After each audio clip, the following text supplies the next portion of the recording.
ሰላም እንደምን አላችሁ ውድ የዚህ ቻናል ተከታታዮች። በዚህ ዝግጅት ደግሞ ኢንቪዚብል ብሬስ ወይም ደግሞ የማይታይ የብሬስ ህክምናን ከኮንቬንሽናል ብሬስ ወይም ደግሞ ከተለመደው የብሬስ ህክምና አማራጭ በምን መሻሉ ወይም ደግሞ በምን ስለተሻለ እንመርጣለን። በተለይ ሰዎች ኢንቪዚብል ብሬስን ሲመርጡ የሚያስፈልጉ ክራይቴሪያዎች ወይም ደግሞ አስፈላጊ ነገሮች አሉ። በተለይ ኢንቪዚብል ብሬስ ወይም ደግሞ የማይታይ ብሬስ ከሌላው የብሬስ ህክምና አማራጭ በዋጋም ደረጃ ውድ ነው። እንደዚሁም ደግሞ ህክምናን በአጭር ጊዜ ውስጥ ለመጨረስ የሚያስችል የህክምና አማራጭ ነው። ስለዚህ ሌሎች ተጨማሪ ነጥቦችም ከዚህ ጋር ተያይዞ አሉ።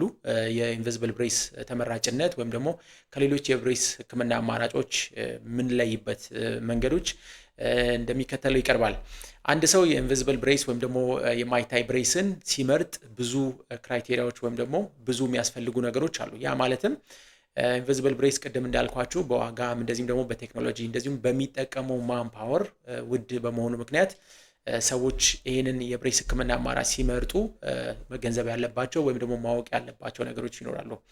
ኢንቪዚብል ብሬስ ከሌሎች የብሬስ ህክምና አማራጮች ይወደዳል። ያ የሆነበት ምክንያት አንደኛ ኢንቪዚብል ብሬስ ከስተማይዝድ ነው። ከስተማይዝድ ነው ስንል ለእያንዳንዱ ሰው ፕላን ተደርጎ ወይም ደግሞ በስሪዲ የአፉ ወይም ደግሞ የጥርሱ ስትራክቸር ስካን ከተደረገ በኋላ እዛ ላይ ቤዝ ተደርጎ ነው ሞዴል ፕሪንት ከተደረገ በኋላ እነዛ እያንዳንዱ ትሬዎች ወይም ደግሞ ፕላስቲክ ትሬዎች ጥርስን በሚፈለገው መንገድ እንቅስቃሴ በማድረግ በታሰበለት ጊዜ የሚፈለግበት ቦታ ላይ ማድረስ የሚችሉት። ስለዚህ ይሄ ኢንቪዚብል ብሬስ ወይም ደግሞ የማይታይ ብሬስ ከሌሎች የህክምና አማራጮች ውድ ሊሆን ይችላል።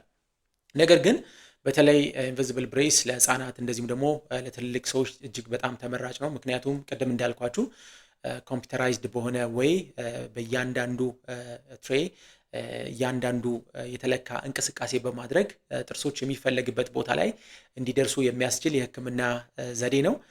እንደዚሁም ደግሞ ይሄ ተመራጭነቱ በሌሎች እንደዚሁም መስፈርቶችም የተሻለ ተመራጭ የሚሆንባቸው አሉ። ለምሳሌ ሰዎች ኢንቪዚብል ብሬስን ካደረጉ የሚፈልጉትን የምግብ አማራጭ መጠቀም ይችላሉ። ምክንያቱም ኢንቪዚብል ብሬስ ወይም ደግሞ የማይታይ ብሬስ ከሌላው ብሬስ የሚለይበት እናንተ ማስወጣትና ማስገባት የሚችሉት ወይም ደግሞ ማውጣትና እንደዚሁ መልሳችሁ ማድረግ የሚችሉት አይነት የብሬስ የህክምና አማራጭ ነው።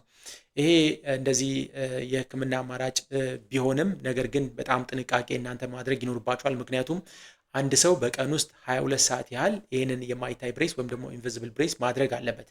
እንደዛ ካልተደረገ የሚፈለገው ውጤት መምጣት አይችልም ወይም ደግሞ ውጤታችሁ በጣም ይጎተትባችኋል። ስለዚህ በእናንተ ላይ ዲፔንድ ያደርጋል ወይም ደግሞ እናንተ ላይ ዲፔንድ ባደረገ መልኩ ነው ይሄ የኢንቪዚብል ብሬስ ወይም ደግሞ የማይታይ ብሬስ ስራውን የሚሰራው። እንደዚሁም ደግሞ ሌላው የተሻለ የሚያደርገው የአፍ ንጽህና የያዛችሁን በጣም የተሻለ ማድረግ ስለሚችል ነው። ቅድም እንዳልኳችሁ ኢንቪዚብል ብሬስ የሚወጣ የሚገባ ነው። ይሄ በቀላሉ እናንተ ማስወጣትና ማስገባት የምችሉት የህክምና አማራጭ የሆነ ፕላስቲክ ትሬዎች ወይም ደግሞ ማቴሪያሎች ናቸው። እነዚህ ማቴሪያሎች በምትበሉ በምትጠጡ ሰዓት ይወጣሉ። እንደዚሁም ደግሞ ጥርሳችሁን በምትቦርሹ ሰዓት እንደዚህ ይወጣሉ። ስለዚህ ጥርሳችሁን በደንብ ለመንከባከብ ለማጽዳት እድሉን ይሰጣችኋል። ስለዚህ በቀላሉ መጸዳት ጥርሳችሁ ይችላል። እንደዚሁም ደግሞ የአፋችሁን ንጽህና ከኮንቬንሽናል ብሬስ ወይም ደግሞ በተለምዶ ከምታውቁት ብሬስ የተሻለ የአፍ ንጽህና አጠባበቅ ወይም ደግሞ የጥርስ ንጽህና አጠባበቅ ማካሄድ ትችላላችሁ። ኢንቪዚብል ብሬስ የሚሻልበት መንገድ ህክምናውን ወይም ደግሞ ትሪትመንቱን በአጭር ጊዜ በመጨረስ ነው። ለምሳሌ ኢንቪዚብል ብሬስ ከ6 ወር ወይም ደግሞ ከ3 ወር ጀምሮ እስከ 7 ወይም ደግሞ እስከ 10 ወር ድረስ ህክምናዎችን በተለይ መካከለኛ እንደዚሁም ደግሞ ዝቅተኛ የሆኑ ችግሮችን በማስተካከል ይታወቃል። ይሄ ከዛኛው ብሬስ አንጻር ስንወስደው ከ6 ወር እስከ 7 ወር ባለ ጊዜ ልዩነት የትሪትመንት ውጤቱን ማምጣት ይቻላል። ይሄ በተለይ ጊዜ ለሌላቸው ሰዎች እንደዚሁም ደግሞ ያኛውን የብሬስ ህክምና ማድረግ ለማይችሉ ሰዎች እንደዚሁም የሚፈልጉትን ምግብ መመገብ ለሚፈልጉ ሰዎች ይሄ ኢንቪዚብል ብሬስ ወይም ደግሞ የማይታይ ብሬስ እጅግ ተመራጭ ነው።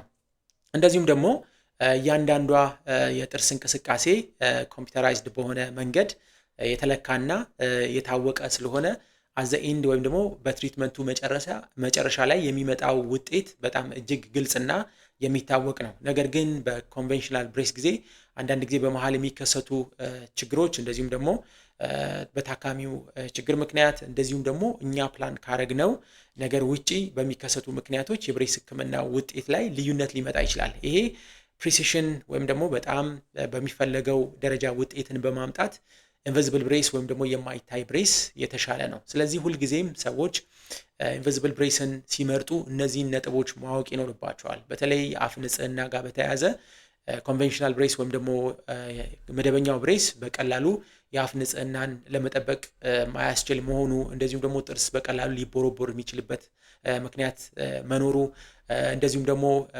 ኮንቬንሽናል ብሬስ ወይም ደግሞ መደበኛው ብሬስ በቀላሉ ሰዎች የብሬስ ህክምና እያደረገን እንደሆነ ሊያውቁ ይችላሉ። ነገር ግን የፕላስቲኩ ብሬስ ብዙ አይታይም ወይም ደግሞ ፕላስቲክ ነው ቀለሙ ወይም ደግሞ የውሃ ቀለም አይነት ነው። ስለዚህ ጥርስ ላይ ምን እንዳደረግን በቀላሉ ሊታወቅ አይችልም። እንደዚሁም ደግሞ በተለይ አንዳንድ ፕሮግራሞች ላይ ወይም ደግሞ የሆኑ ዝግጅቶች ላይ ማትፈልጉት ከሆነ ያንን አላይነር ወይም ደግሞ ያንን ፕላስቲክ ማቴሪያል ማውጣትና ማስቀመጥ እንደዚሁም ደግሞ ዝግጅታችሁን ስጨርሱ ማድረግ ትችላላችሁ። ነገር ግን ይሄ መሆን ያለበት ከ40 ደቂቃ ወይም ደግሞ ከአንድ ሰዓት በላይ ባይሆን ይመከራል። ምክንያቱም ቀደም እንዳልኳችሁ አንድ ሰው አላይነር ወይም ደግሞ ክሊር አላይነር ሲያደርግ በ22 ሰዓት ውስጥ ወይም ደግሞ ለ22 ሰዓት ምንም ማውለቅ አይጠበቅበትም ወይም ደግሞ ማውለቅ የለበትም። ምክንያቱም ህክምናው መግፋት ወይም ደግሞ በታሰበለት ጊዜ እንዲያልቅ። ስለዚህ ባለችው 2 ሰዓት የምንፈልገውን ነገር ማድረግ፣ መብላት፣ መጠጣት እንደዚሁም ደግሞ ጥርሳችንን ማጽዳት የምንችልበት እንደዚሁም ደግሞ ቅድም እንዳልኳችሁ አንዳንድ የፎቶ ፕሮግራሞች፣ ሌሎች ዝግጅቶች ሲኖሩ ማትፈልጉት ከሆነ ይህንን አላይነር አውጥታችሁ መሄድ ትችላላችሁ።